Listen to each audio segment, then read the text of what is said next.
Assalamualaikum warahmatullahi wabarakatuh. Halo semuanya, perkenalkan nama saya Raden Muhammad Nuri Zemrud Tauhidi, biasa dipanggil Nuris dengan NIM G0024181. Saya berasal dari kelompok A5.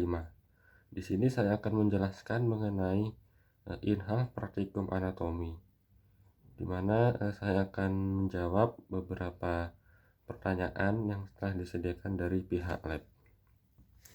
Oke, langsung saja kita lanjut ke pertanyaannya. Oke, di sini ada satu kasus di mana seorang wanita merasa nyeri pada punggungnya.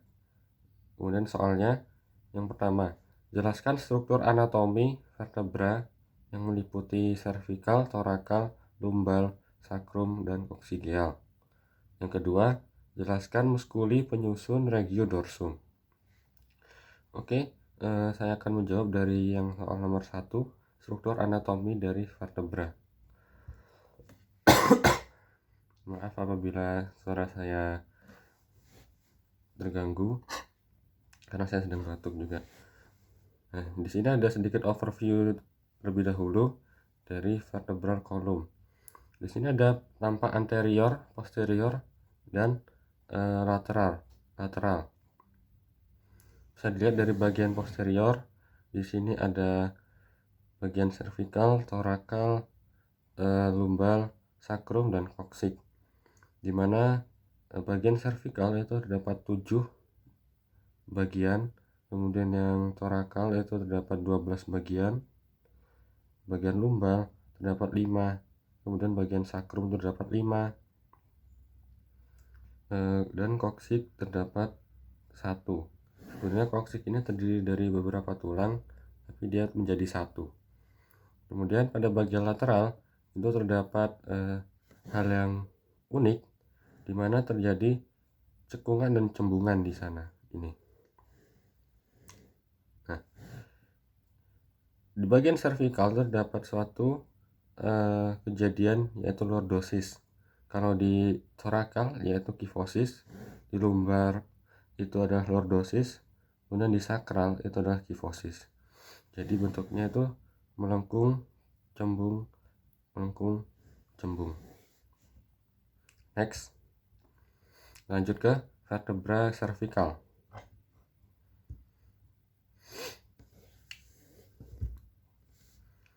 Nah, perlu diketahui kalau di bagian vertebra cervical itu terdapat 2 jenis tulang. Yang pertama adalah tulang tipikal dan tulang atipikal. Nah, maksudnya itu tulang tipikal berarti struktur tulangnya itu mirip atau sama gitu. Kalau yang atipikal dia itu bentuknya berbeda dari yang lainnya. Di sini bentuk atipikal itu ada 3. Yang pertama adalah C1, C2, dan C7. Di sini ada bagian preparat dari C1 dan C2. Nah, kedua tulang ini itu diberi nama khusus yaitu atlas dan aksis.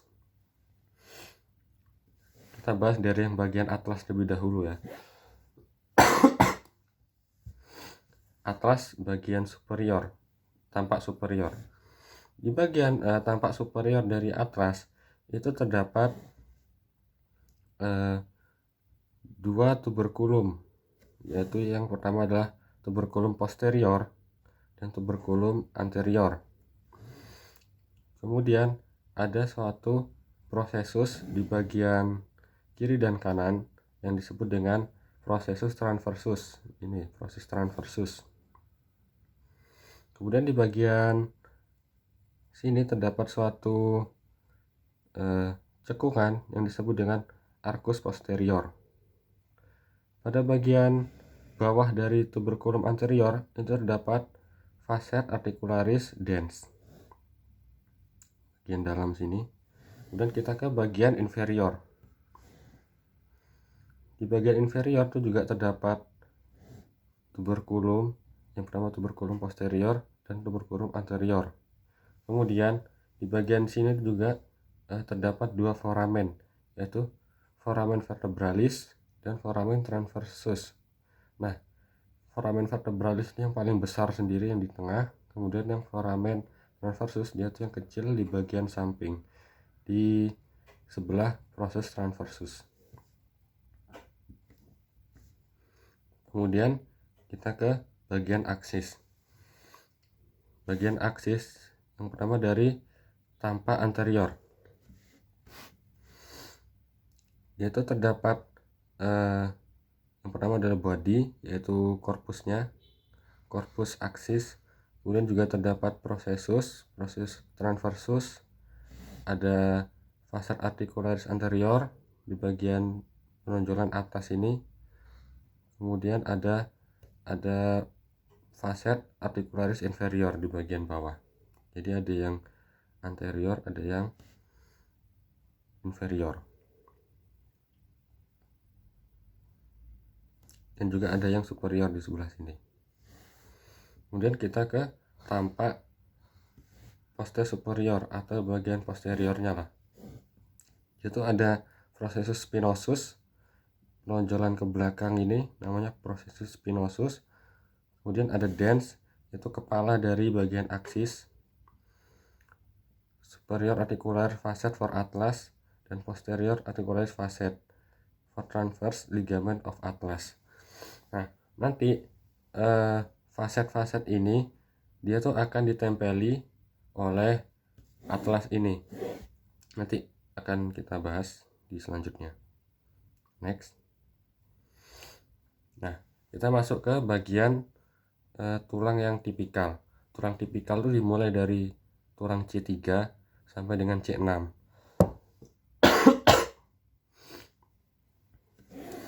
Ini di bagian C3 itu terdapat dua foramen, yaitu foramen vertebra yang bagian tengah dan foramen transversarium bagian sini, foramen transversarium. Kemudian di depannya itu terdapat costal lamella, ini di bagian seperti lengkungan itu, dan ada bagian lamina di bagian atas dari processus spinosus. Terus ada pediculus di sebelah corpus cervix, corpus vertebra maksudnya ya, ini ada pediculus. Kemudian ada tentu saja ada corpus vertebralis, ini bagian besar ini. Nah, bagian tampak superior itu juga terdapat processus inferior articularis ini, dan superior articularis processus articularis superior. Nah, bagian sini. Kemudian kita ke bagian cervix 7. Nah, cervix 7 ini sangat unik karena dia tuh memiliki perbedaan yang cukup menonjol ya. Itu pertama pada bagian processus spinosusnya. Jadi kalau kalian melihat memegang ke bagian belakang leher Anda dan bagian ada penonjolan, nah itu adalah cervix 7. Jadi di bagian ini cervix 7 dan bawahnya itu langsung ke toraks 1.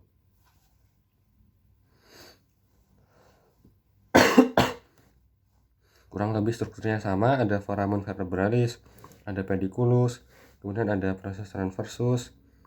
Nah, di sini ada yang menarik lagi, ada foramen transversarium bagian sini. Nah, foramen transversarium ini ada yang bersepta, ada yang tidak bersepta, ada yang memiliki sekat, ada yang tidak memiliki sekat. Kemudian ada tambahan lagi di bagian cervix 7 ini terdapat processus ucinatalis di bagian cervix 7. Next. Nah, ini bagian cervix kalau disusun secara vertikal, langsung disusun semua satu tulang itu. Pertama dia itu ada dens of axis tadi, kemudian ada anterior tubercle of atlas. Bagian atlas tadi memiliki tuberculum anterior, nah itu miliknya atlas. Kemudian ada foramen transversarium, foramen intervertebrar, diskus intervertebral, proses transversus, tuberculum carotid, dan prosesus ucinat. Nah, yang tadi bagian aksis dan bagian atlas itu nanti akan menyatu jadi satu dan akan berartikulasi membentuk artikulasio atlantoaxillaris. Seperti ini bagian atlas dan ini bagian aksis. Tadi di bagian aksis dia itu nah ini berada di bagian fasetnya, faset superior dan faset superior bagian lateral ataupun bagian medial.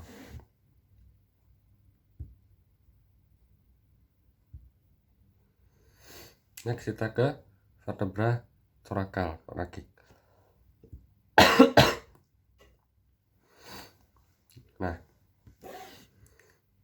ini bisa dilihat struktur-strukturnya. Yang pertama itu tentu saja terdapat korpus vertebrae bagian sini, kemudian ada faset superior costalis, ada foramen vertebra. Foramen vertebra di bagian toraks ini lebih kecil daripada di bagian cervix tadi. Kemudian ada faset transversus costal, ada lamina juga, ada proses spinosus, ada faset superior articularis. Ini bagian lamina, pediculus. Kemudian ini kalau disusun secara vertikal dari bagian T7 sampai T9. Oh ya, tadi kalau disusun secara vertikal tadi semuanya, dia nanti foramen vertebra akan membentuk kanal vertebralis. Ini kanal vertebralis. Ya, ini nanti akan dilewati oleh sumsum tulang belakang. Ada ya kurang lebih sama juga strukturnya, ada proses transversus, faset superior articularis processus, processus inferior articularis, dan spinosus, proses spinosus. Next ke vertebra lumbal.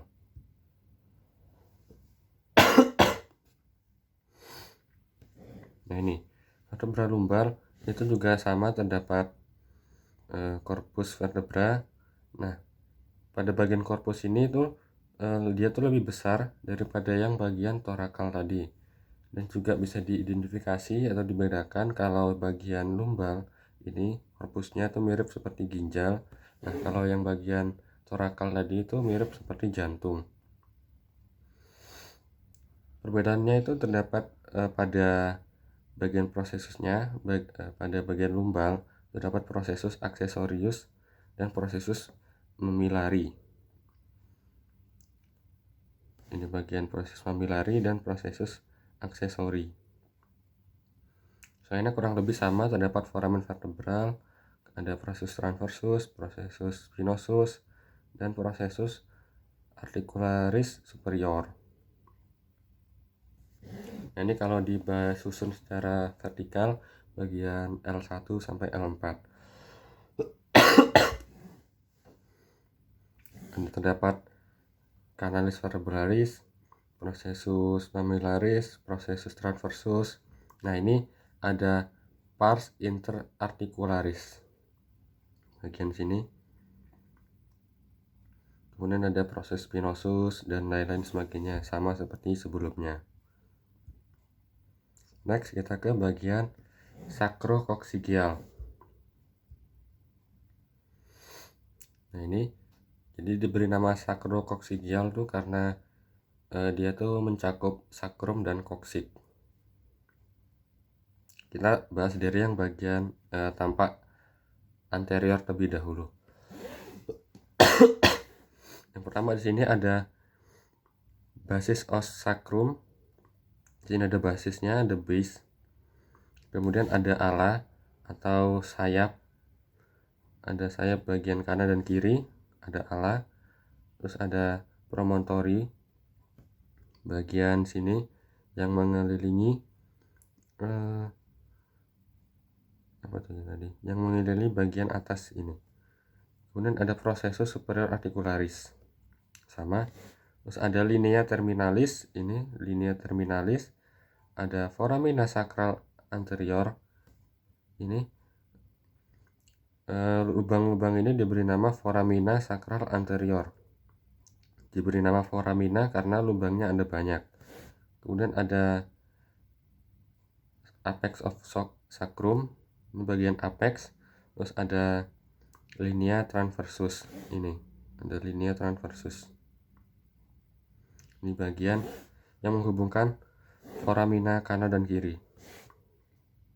Kemudian ada bagian koksik. Nah, bagian koksik ini sendiri itu terdapat processus transversus. Ini penonjolan pada koksik. Nah, bisa dilihat kalau koksik ini sebenarnya terdiri dari 1, 2, 3, dan 4 tulang, tapi dia tuh menjadi satu. Sedangkan kalau bagian sakrum ini terdiri dari 5 tulang, ya 1, 2, 3, 4, 5. Berarti total di sini kurang lebih ada 9 tulang di sakrokoksigial. Next kita lanjut ke bagian posterior. Di bagian posterior juga sama, terdapat foramina sacralis, ini dapat coccygeal cornu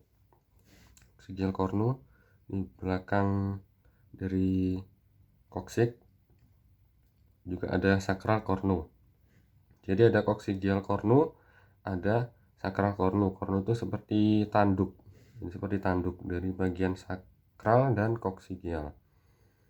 Kemudian di bagian tengah dari cornu ini itu terdapat hiatus, suatu hiatus. Nah, di bagian tengahnya terdapat hiatus, sakral hiatus. Terus di bagian samping-sampingnya ini, bagian samping itu terdapat permukaan auricularis. Kemudian juga ada tuberositas sacralis. Ini tuberositas sacralis. Nah, di atas tuberositas sacralis itu terdapat suatu peninggian. Nah, disebut dengan sacral crest. Nah, sacral crest ini dibagi menjadi 3 bagian. Ada yang sacral crest 1, ada sacral crest 2, dan sacral crest 3. Sacral crest 1 yang paling tepi itu namanya lateral sacral crest. Kemudian bagian tengah sini diberi nama intermediate sacral crest. Kemudian yang bagian paling dalam, yang bagian tengah dari sakrum ini diberi nama median sacral crest.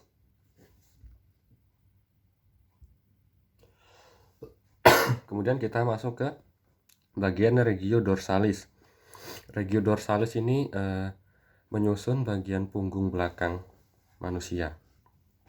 Otot-otot penyusun punggung belakang manusia. Next. Nah, ini ada banyak sekali muskulus penyusunnya, tapi ada beberapa yang perlu untuk diketahui. Yang pertama itu dari sebelah kiri terlebih dahulu ada musculus trapezius. Musculus trapezius itu menyusun bahu atas ya, bahu atas. Kemudian ada musculus deltoidea sini, bagian bahu bawah. Kemudian di bagian bawah ketiak itu juga terdapat musculus teres. Ada teres mayor dan teres minor. Teres mayor yang besar, kemudian dan lebih superficialis daripada yang teres minor.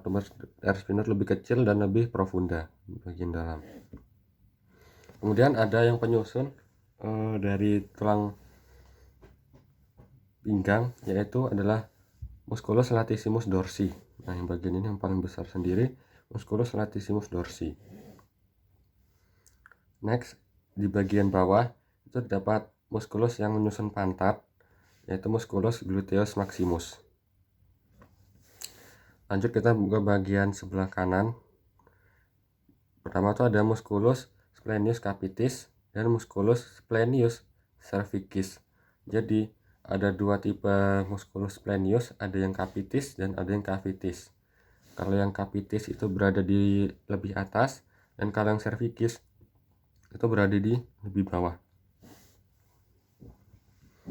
Kemudian ada musculus levator scapulae, berarti dia tuh namanya levator untuk melakukan levitasi. Terus ada musculus rhomboid.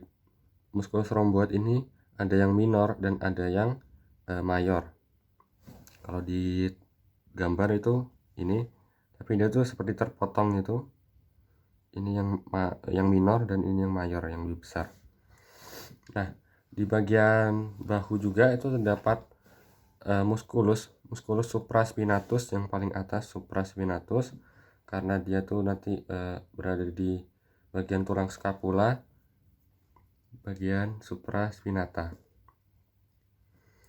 Kemudian ada di bawahnya ini, tepat di bawah supraspinatus ada infraspinatus, tapi di sini tidak terlihat karena tertutupi oleh fascia infraspinatus.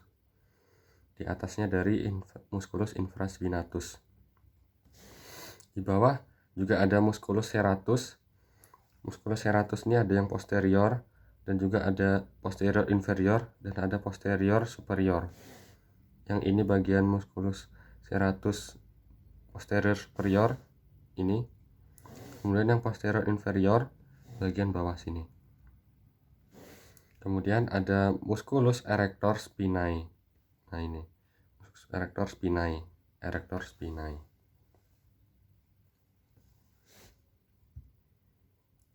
Oke, selesai.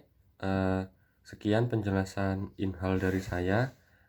Apabila ada kekurangan ataupun kesalahan, saya ingin memohon maaf. Saya juga memohon maaf apabila suara saya sedang tidak enak, karena saya juga sedang batuk. Sekian, terima kasih. Arigatou gozaimasu.